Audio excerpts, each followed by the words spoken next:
You're listening to Big World Network.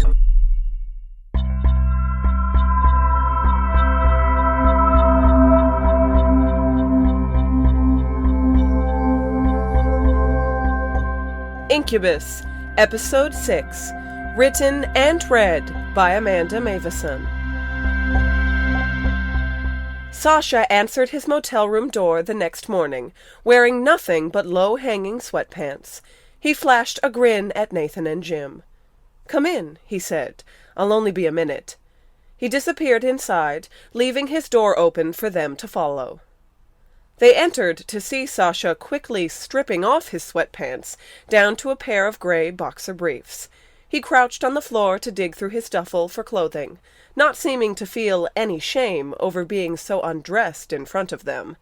Jim promptly closed the door, but since he was smirking again, Nathan jabbed him in the side for good measure.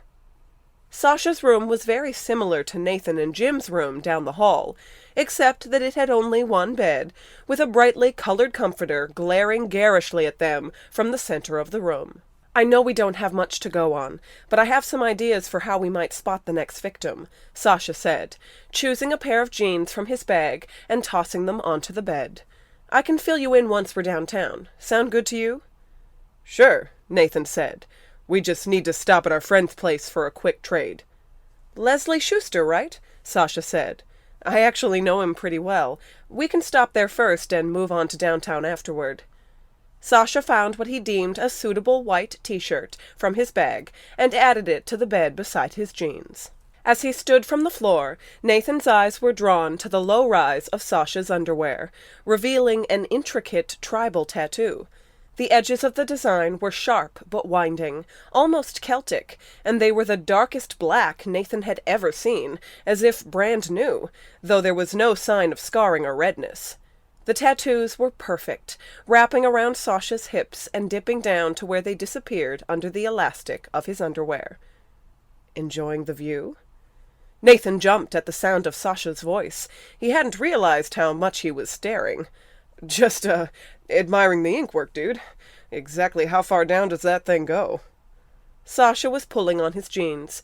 As he clasped them closed, he let his hand linger near the zipper.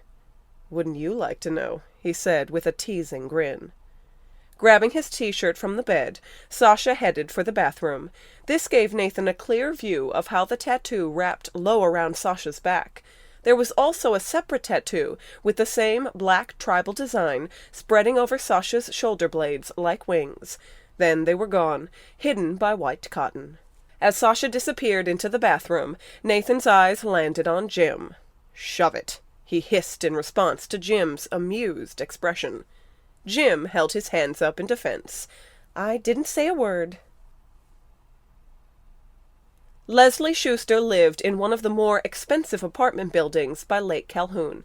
Nathan and Jim had traded with him enough times that they knew the layout of his building well and had no trouble getting to the 22nd floor to reach his skyrise apartment. "So you know Shu, huh?" Nathan asked Sasha as they made their way down the hallway. "Our paths crossed a few years ago," Sasha said. "He's a good guy. Good for intel occasionally, too.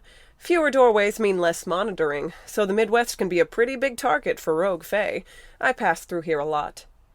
"I bet Shu loves that you hunt these things," Nathan said. "There aren't too many traders I know of who hate fae as much as I do." "Dark fae," Jim said, moving ahead of Jim to knock on Schuster's door. "Shu doesn't hate all fae, Nate. That's just you." Nathan frowned. Jim sounded so disapproving. But if fae didn't exist, then Jim wouldn't be a changeling. Dark fae weren't the only ones to blame for that. He offered Sasha a shrug in excuse for his brother's naivety, but Sasha didn't seem all that bothered. He was definitely different from the seals Nathan and Jim had encountered in the past. "He's not answering," Jim said after a few silent moments. "He buzzed us up, didn't he? What if something's wrong?" "Don't be paranoid," Nathan said, pushing his brother away from the door and knocking louder. "Just because one apartment we went to turned out to be a murder scene doesn't mean we're bringing that around with us. I'm sure Shu's fine. Probably just in the John or something. Yo!" he called and knocked again. The door opened, startling Nathan as it creaked slowly inward until about a foot of space was visible inside the apartment. There was no obvious figure standing there who might have opened it. Jim looked at Nathan with panic in his eyes. "Shh," Sasha said, bringing a finger to his lips as he came up between them. "I think I know what's going on." "Guess we're being invited in, hey guys?" he called out, and pushed on the door to walk inside. As they entered, Nathan caught a glimpse of a small pink blur vanishing around the corner to their left. Grinning knowingly now, he watched as Sasha flattened himself to the wall and started slinking toward the bend at the end of the entryway. The apartment had 2 floors, with 4 bedrooms, 3 bathrooms, and several other potential areas to hide. But Nathan, like Sasha, knew that their disappearing pink friend had not gone far. "No one here, huh?" Nathan said, calling out as Sasha had before. "Well, if we're not wanted, then I guess we better head on out." A muffled giggle was all the confirmation Nathan needed. "Gotcha!" Sasha said, leaping around the corner and scooping Catherine Schuster up into his arms. She was a petite 6-year-old, and almost always dressed head to toe in pink. "No fair," she said, giggling and squirming in Sasha's hold. "You cheated." "Hey now, you gotta work on your ninja skills, kitty cat," Sasha said. He set her down, and she immediately ran over to Jim, clinging and peeking at Sasha from around Jim's long legs. She had dark curls and big brown eyes that she batted defiantly. "Kitty!" Leslie Schuster's Scottish-accented voice preceded him, rushing down the stairs like he was ready for a fight. He relaxed when he saw who was at the door, but tensed again when he noticed how close his daughter was to Jim. "Oh, hello," he said, failing at offering a pleasant smile. "Sorry it took me so long. I heard you, but I'd forgotten to turn off the wards. I didn't want you getting caught in any of my fey traps." "Kitty, don't bother the boys," he said, gesturing for the girl to untangle herself from Jim's legs. "It's fine. You know we don't mind," Jim said, though he carefully nudged Kitty toward Sasha again. He had always been understanding of Schuster's nervousness around him. Few people would be as accommodating to someone they knew was a changeling.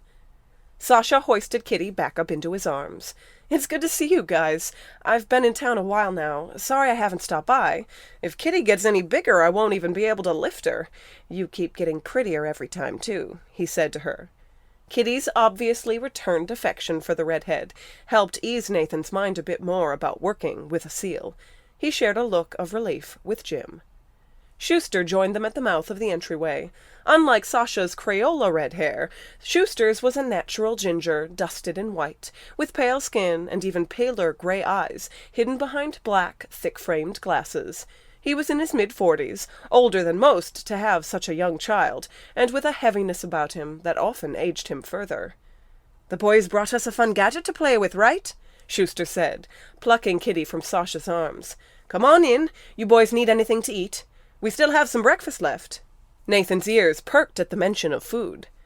"Thanks anyway, but we can't stay long," Jim said. "We're helping Sasha with a case. We just stopped by to show you the goggles we told you about from Wade." Jim had a messenger bag slung over his shoulder. He pulled out the amethyst goggles and set them on the coffee table as the 4 of them and Kitty gathered in the living room.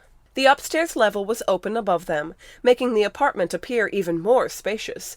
It did not look like the apartment of a family man, despite the periodic littering of dolls and assorted toys on the floor. There were old sci-fi movie posters covering the walls, and Dungeons and Dragons books lined up on shelves in the corner. There were also Schuster's fey artifacts, but those he kept upstairs. "I thought you were kidding when you mentioned helping Sasha over the phone," Schuster said. "I can vouch for him, but the last thing I ever expected was for you boys to partner with a seal. Whenever other seals ask after you, I'm accustomed to pretending we've never met." He smiled as friendly as he ever managed, and turned to regard the goggles. "Well now, these are a little ostentatious, aren't they?" "They're pretty," Kitty said, hopping on the cushion beside him. "They turn invisible while you have 'em on," Nathan said. "Jim tested 'em out." "I didn't get the chance to test them on actual fey, but they should work," Jim added. "You won't offend me if you want to test them out on me first." Schuster's mouth twitched again into a semblance of a smile. "Appreciate it. The idea of having something around that can see through glamours for any fey or changeling is pretty amazing." "That's what those things do?" Sasha asked. Nathan nodded, though he hadn't tried the goggles on himself. I have my wards, Schuster said, but that only keeps unwanted Fae out if I don't know they're coming.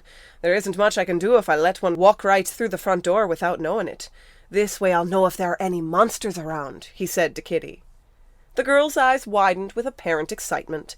She never seemed afraid of unexplainable or mystical things, only curious. Nathan focused his attention on Schuster as the lanky man began pulling the goggles over his head. "Oh, sorry," Sasha said, reaching into his jeans and taking out a vibrating cell phone. "It's my aunt. I need to take this quick." "You can use my bedroom," Schuster offered. "Thanks."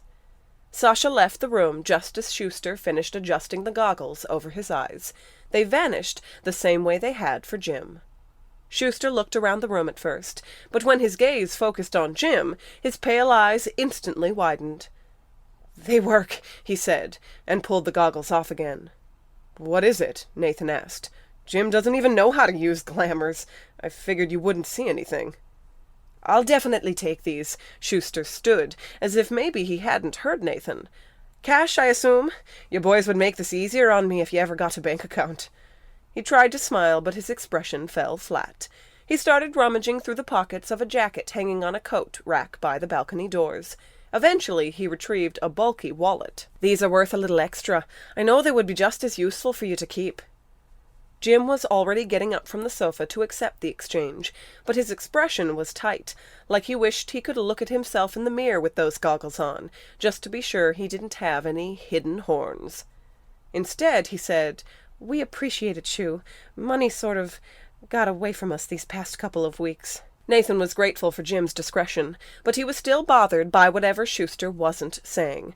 He tried to focus on the good of the situation, watching as bill after bill was piled into Jim's outstretched hand.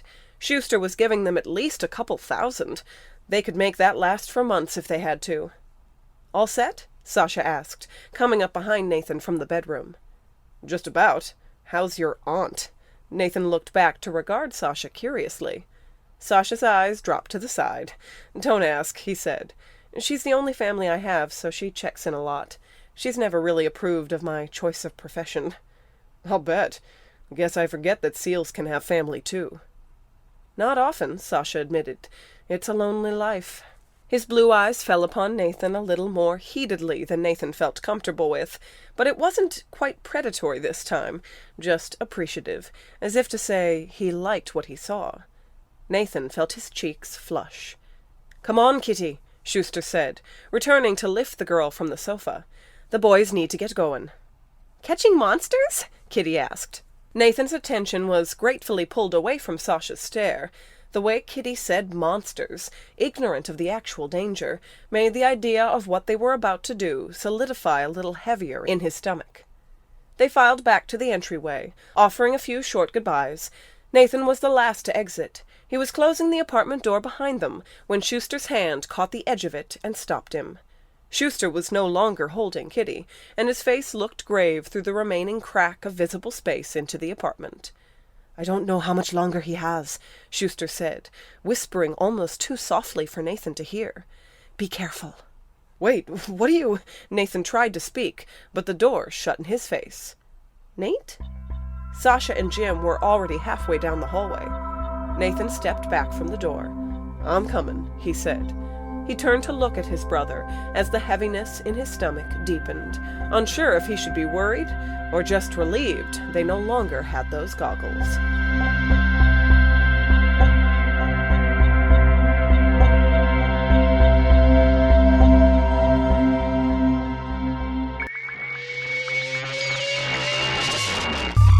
You're listening to Big World Network.